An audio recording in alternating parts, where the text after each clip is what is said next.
যেমন বাবা যদি তার সন্তানকে নাম ধরে ডাক দেয়, এতে মহাব্বত যতটুকুন প্রকাশ পায়, যদি বাবা তার সন্তানকে আব্বু বলে ডাক দেয়, এটা নিসবতি ডাক, এর মধ্যে মহাব্বত অধিক প্রকাশ পায়। সন্তান বুঝে আব্বা আমার ভালোবাসায় গদগদ। যদি মেয়েকে নাম ধরে ডাক দেয়, এই সালমা, আয়েশা, যতটুকুন খুশি হবে। যদি বাবা বলে আম্মু এদিকে আসো, তো মেয়েটা বেশি খুশি হয়, কারণ আব্বু আম্মু বলে সন্তানকে সম্বোধন, এটা নিসবতি সম্বোধন। বিশ্ব প্রতিপালকের বিশ্ব দরবারে কালিমাতুশ শুকর, যে মহান রব্বুল আলামিন অত্যন্ত দয়া করে, মায়া করে, ভালোবেসে রহমতি বরকতি জান্নাতের টুকরা বাগানে উম্মতের উলামায়ে দ্বীনদের সোহবতে আল্লাহ তাআলা দ্বীনি মাহফিলে আমাদের আসার বসার তৌফিক দান করেছেন। কালিমাতুশ শুকর পড়ি, শুকরিয়া আদায় করি, মুহাব্বতে ভক্তি ভরে বলুন আলহামদুলিল্লাহ। বিকাল থেকেই হযরত উলামায়ে কেরাম গুরুত্বপূর্ণ নসিহত করেছেন এবং আমার পরেও বড়রা কথা বলবেন। বরকতের নিয়তে আমি সূরা মায়েদা থেকে ৩৫ নম্বর আয়াত আপনাদের সামনে তিলাওয়াত করেছি। দুই জায়গা থেকে হাদিস আপনাদের সামনে পেশ করেছি। এইগুলোকে সামনে করে কিছু কথা আপনাদের কানে পৌঁছানোর ইরাদা, আল্লাহ তাআলা কিছু উপকারী কথা বুজুর্গদের নকল করে আপনাদের কানে তাকরার করার তৌফিক দান করেন। আপনারা দোয়া করুন, বলুন আমিন। কোরআনে হাকিমে এমন কিছু আয়াতে কারিমা আছে, যে আয়াতে কারিমাগুলো বিশেষ সময়ে বিশেষ মুহূর্তে অধিক পরিমাণে তিলাওয়াত করা হয়। যেমন জুমার নামাজের খুতবার মধ্যে সূরা নাহাল থেকে আয়াতে কারিমা নাম্বার ৯০, ইন্নাল্লাহা ইয়া'মুরু বিল আদল ওয়াল ইহসান ইলা আখিরিল আয়া। এই আয়াতটা অনেক বেশি পড়া হয় সব মসজিদে, সকল খতিবরা এটা খুতবায় তেলাওয়াত করেন। যেখানেই মুসলমানের বিবাহ সংঘটিত হয়, বিবাহের একটি খুতবা হয়, বিবাহের খুতবার মধ্যে কিছু আয়াতে কারিমা, বিশেষভাবে ৩টা আয়াত ইহতিমামের সাথে তেলাওয়াত করা হয়। ইয়া আইয়ুহাল্লাযীনা আমানুত্তাকুল্লাহা হাক্কা তুকাতিহি ওয়া লা তামুতুন্না ইল্লা ওয়া আনতুম মুসলিমুন। আবার সূরা নিসার পয়লা আয়াত, ইয়া আইয়ুহান নাসুত্তাকু রাব্বাকুমুল্লাযী খালাকাকুম মিন নাফসিন ওয়াহিদা ইলা আখিরিল আয়া। আবার পড়া হয়, ইয়া আইয়ুহাল্লাযীনা আমানুত্তাকুল্লাহ ওয়া কুলু কাওলান সাদীদা ইলা আখিরিল আয়া। এই ৩টা আয়াত ইহতিমামের সাথে বিবাহের খুতবার মধ্যে পাঠ করা হয়।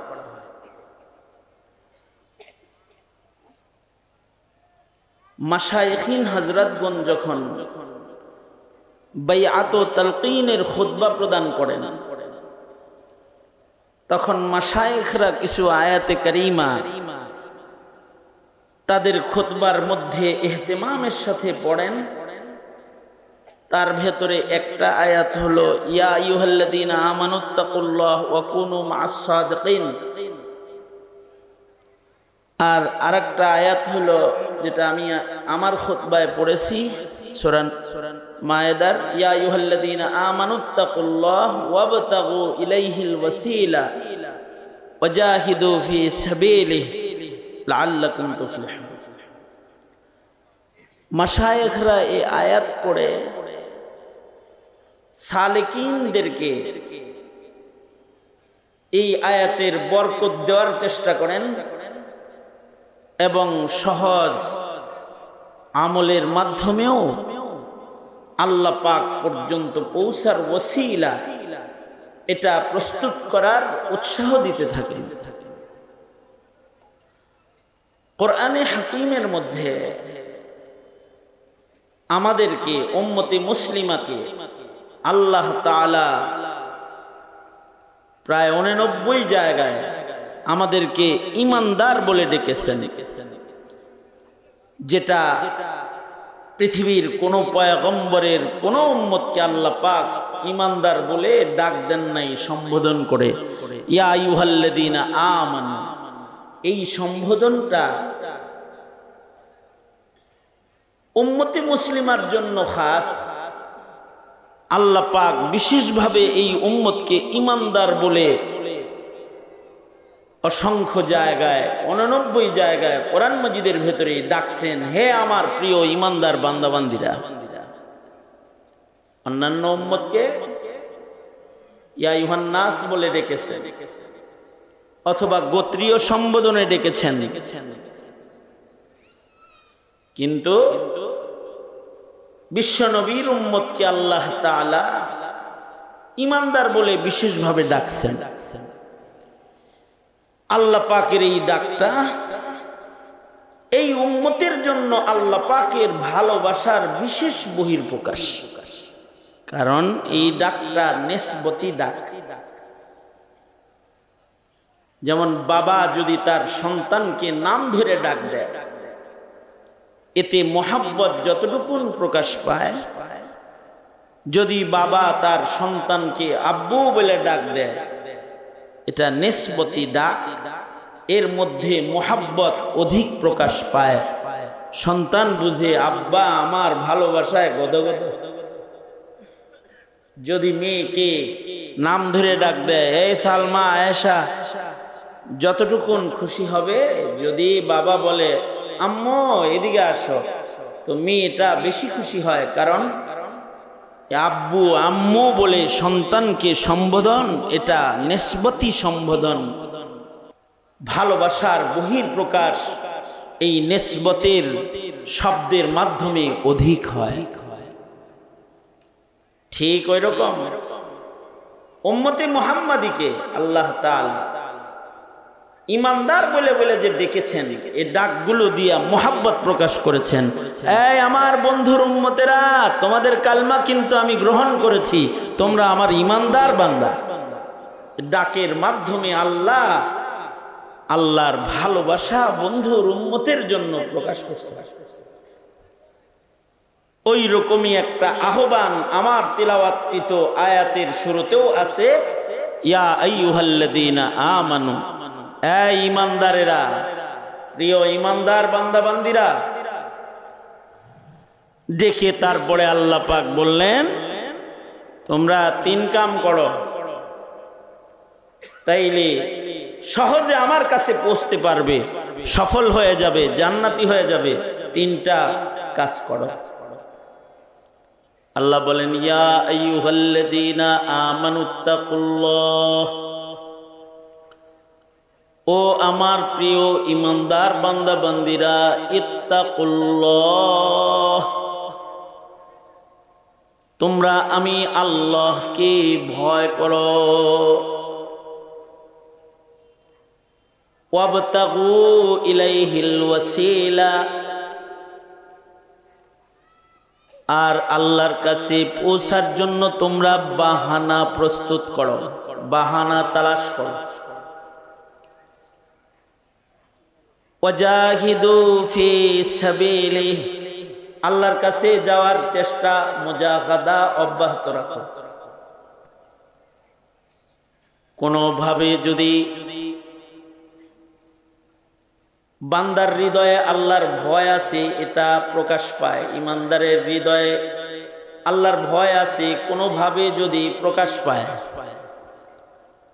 কোন নেক আমলের মাধ্যমে যদি বান্দার হৃদয়ে আল্লাহর ভালোবাসা আছে, এটা প্রকাশ পায়। ওয়াবতাগু ইলাইহিল ওয়াসিলা, আমলে সালেহের মাধ্যমে আল্লাহর কাছে পৌঁছার বাহানা খুঁজতেছে। ছোট ছোট নেক আমল গুলাও ছাড়ে না, আর আল্লাহকে পাওয়ার জন্য মুজাহাদা মেহনত বান্দা জারি রেখেছে।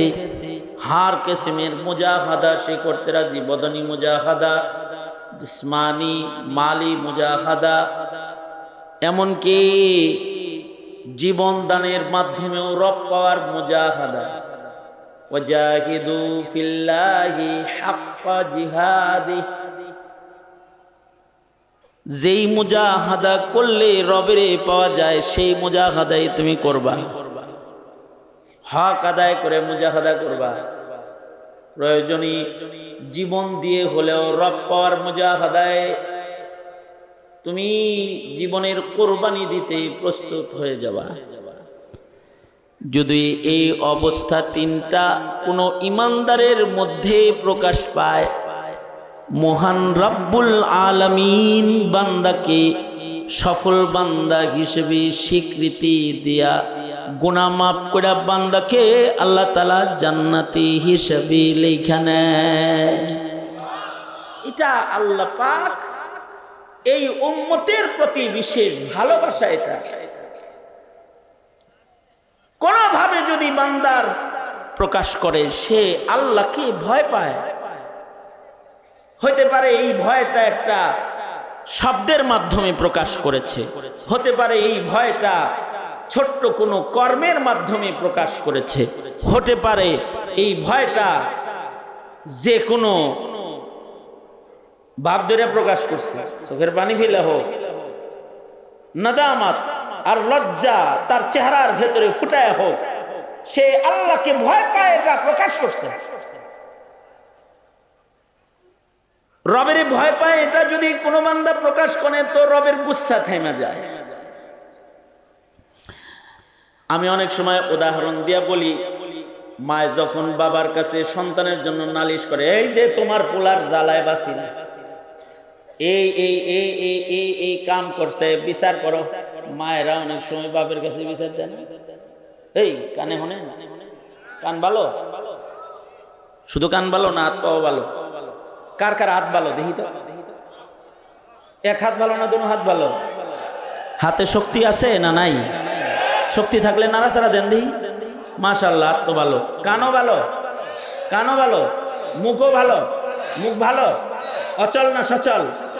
যদি সচল থাকে, সচল হালতটা আল্লাহকে খুশি করার জন্য একটু প্রকাশ করেন, বলেন সুবহানাল্লাহ, বলেন আলহামদুলিল্লাহ, লা ইলাহা ইল্লাল্লাহ, আল্লাহু আকবার। আল্লাহু আকবার শব্দ দিয়া মুখের শক্তি সর্বোচ্চ